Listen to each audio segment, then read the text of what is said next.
میں یہ گزارش کروں گا مسٹر چیئرمین کہ یہ جو ججز ہیں، جرنیل ہیں، بیوروکریٹس ہیں اور پارلیمنٹیرینز ہیں، آپ ان کی مراد ختم کریں ان کی مراد۔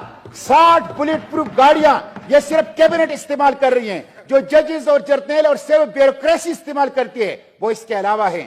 اتنی بڑی بڑی لینڈ کروزروں میں وزراء گھومتے ہیں جو ایک ٹرک جتنی فیول استعمال کر رہا ہے۔ یہ اس غریب ملک کی پیسوں کے اوپر عیش و عشرت اور شاہ خرچیاں نہیں ہیں۔ مسٹر چیئرمین، یہ میرے سامنے ایک ریٹائرڈ جج کی یہ پینشن کی تفصیل ہے۔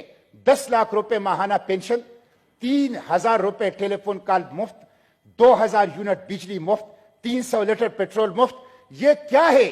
یہ اشرافیہ کے عیش و عشرت یہ ختم کرنا ہوگا مسٹر چیئرمین۔ اس پروٹوکول کلچر کو جب تک اس کو آپ ختم نہیں کریں گے پاکستان ترقی نہیں کرے گا۔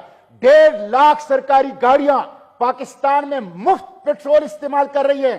سرکاری گاڑیوں پر، مراد پر، ٹی اے ڈی اے پر 1 یونٹ بجلی، 1 یونٹ گیس، 1 لیٹر پیٹرول کسی کو بھی مفت نہیں ملنا چاہیے۔ غریب عوام کے اوپر بوجھ ڈالتے ہو تو اشرافیہ کے اوپر بھی بوجھ ڈالو۔ مسٹر چیئرمین، اسی طرح ایف بی آر ہے۔ ایف بی آر کرپشن کا گڑھ ہے۔ 155 لگژری گاڑیاں، وہ ایف بی آر جس نے قرض لیا تھا سسٹم کو اپ گریڈ کرنے کا، 155 لگژری گاڑیاں، سب سے بڑی کرپشن اس وقت ایف بی آر کے اندر ہو رہا ہے۔ ایف بی آر کرپشن کا گڑھ ہے، عیش و عشرت کا مرکز ہے ایف بی آر کی اور ٹیکس کلچر کی۔ اس کی آپ ریسٹرکچرنگ کریں۔ مسٹر چیئرمین، غیر ترقیاتی اخراجات کو کم کریں۔ غیر ترقیاتی اخراجات، اس وقت یہ حکومت غریب عوام کے اوپر بوجھ ڈال رہی ہے، لیکن اپنے ہر ایم این اے کو 1 ارب روپے ترقیاتی کام کے لیے دے رہی ہے۔ یہ سیاسی رشوت ہے، یہ آئندہ انتخابات کے لیے ہے، یہ غریبوں کا پیسہ ہے، اس کو غریبوں کی طرف ڈائیورٹ کر دیا جائے۔ مسٹر چیئرمین، ڈیفنس بجٹ جو نان کمبیٹ ڈیفنس بجٹ ہے اس کو کم از کم 50% تک کم کر دیا جائے، بیرون ملک سے پیسہ واپس لایا جائے۔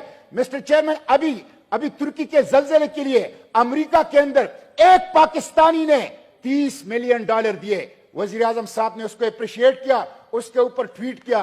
میں وزیر اعظم صاحب سے پوچھتا ہوں، ایک پاکستانی امریکہ میں اردوغان کو اور ترکی کو $30 ملین دے رہا ہے، آپ کو کیوں نہیں دے رہا؟ اس لیے کہ آپ کے اوپر اعتماد نہیں ہے، ٹرسٹ ڈیفیسٹ ہے۔ آپ کو کوئی پیسہ، اپنے پاکستانی آپ کو پیسہ دینے کے لیے تیار نہیں ہے۔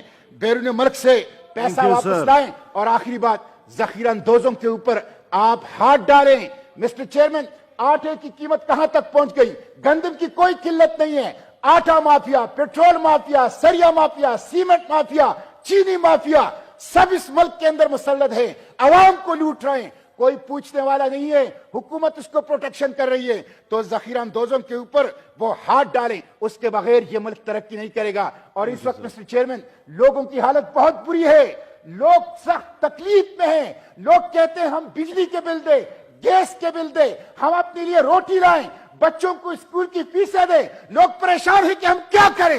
حکمرانوں کو کوئی احساس نہیں ہے۔ یہ آئی ایم ایف ان کو بتاتا ہے کہ بجلی کے اور گیس کے سبسڈی ختم کرو، عوام کے اوپر ٹیکس لگاؤ۔ آئی ایم ایف نے کبھی ان کو نہیں بتایا کہ وزیر اعظم ہاؤس چھوڑ دو، گورنر ہاؤس چھوڑ دو، وزیر اعلیٰ ہاؤس چھوڑ دو، پروٹوکول کلچر چھوڑ دو، کرپشن چھوڑ دو، باہر سے پیسے لاؤ۔ آئی ایم ایف ہمیشہ ان کو راستہ دکھاتی ہے تو غریب عوام کے اوپر بوجھ کا راستہ دکھاتی ہے۔ ہم اس بجٹ کو مسترد کرتے ہیں، یہ پاکستان دشمن عوام دشمن